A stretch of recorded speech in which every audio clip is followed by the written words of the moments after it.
Hey, Dr. Scott Watson here with a brief video on creating a jazz waltz or a 3/4 jazz rhythm drum set beat. So before we go into finale, I just want to show you the beat that we're going to try to imitate. Here it is in YouTube. If we analyze it, you hear the bass drum, boom, boom. So it's on beat 1, right? Quarter note on beat 1 and then 2 quarter rests. The snare is on beat 2 and 3. So quarter rest, quarter, quarter, right? The tricky part is the ride cymbal part. That's ta, ti, ti, ta, ti, ti, ta. Quarter notes on beat 1 and 3, but on beat 2 we have 2/8 notes played in swing style. Sometimes that could be notated as a triplet rhythm, but often it's just 2/8 notes and then you play those in a swing style. So that's the rhythm that we're going to imitate in our jazz waltz. So here we are in finale. We'll say I'm already in the setup wizard. Drums. Let's go with the drum set, right? We could do brushes if we wanted to brush feel, but we'll go with the drum set. And let's just say 3/4 jazz beat. You know, whatever you want to say there. And then go on and put it in 3/4. Doesn't really matter what key for this. Let's keep it at 120 because that's what it was in the example on YouTube that we found, and 2 measures. We'll just do 2 measures. So, all right, here we go. My sample library, I'm using Note Performer 3, just loaded, but you could use, you know, the Smart Music Soft Synth Sounds or whatever sample library you have. All right, so let's go ahead and I'm going to use the speedy entry, which is what I like to do. I'm going to put in actually layer 2, so I'm going to go down here and say layer 2. I'm going to put the bass drum part in. So we have bass drum on beat 1, so I'm holding down the key for the bass drum, it's the low C, and then hit 5 for quarter note, and then rest, 5s. And that's basically our pattern. I'll copy it to the second measure. Now, remember I said that snare part is on beat 2 and on beat 3, so let me go into layer 1. And I could just put in rest and then snare, snare. But the reason I'm not going to do that right away is because I actually want to have another layer that's going to be our ride cymbal. All right, so this high E flat, this is the ride cymbal that I'm going to use up there on the top line. It's already mapped for me, but watch what I'm going to do. I'm going to actually have the ride cymbal back on beat 1,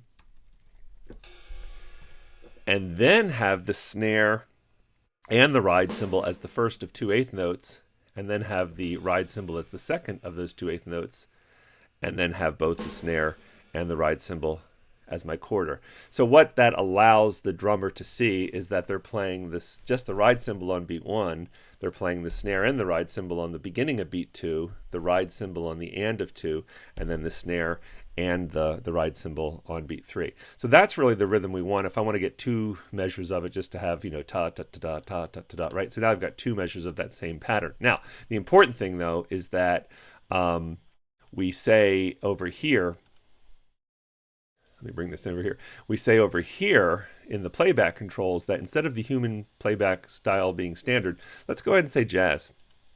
Okay? And it's going to end up swinging it. Well, I'll leave the default at swing at 100%. And now you can hear what it sounds like. Right? So now it's actually swinging that 8th note ride cymbal. So that's the one way to do it. Now, I do want to back up and just show you that if you really wanted to do the triplet version of what happens on that second beat, you know, we would go back to, say, standard, right? We wouldn't be swinging it. And let me go back to where I'm going to clear out layer 1 in both measures. Okay, now that I have both measures cleared out, we'll still put the ride cymbal as a quarter note on the first beat, but for the second beat, I'm going to do option 3, which is the speedy shortcut for triplets. I'm going to do the snare and the ride cymbal as an 8th. That's the first of the 3 triplets, and then an 8th rest, and then just the cymbal on the last one. And then I'll just do both the snare and the ride cymbal as a quarter. Now, this will play right, but if I wanted that to be a quarter note instead of an 8th in the first of the triplet, I could get rid of the 8th rest, go back and use number 5 to make that like that. That might be preferable. But the point is now I don't need the swing playback style, right, to play it. Even with the standard, remember I have standard, it's not swinging, it'll still play like the same. Right. So you decide what you want. I honestly think that probably most, let me go back. I'm just going to edit undo all this.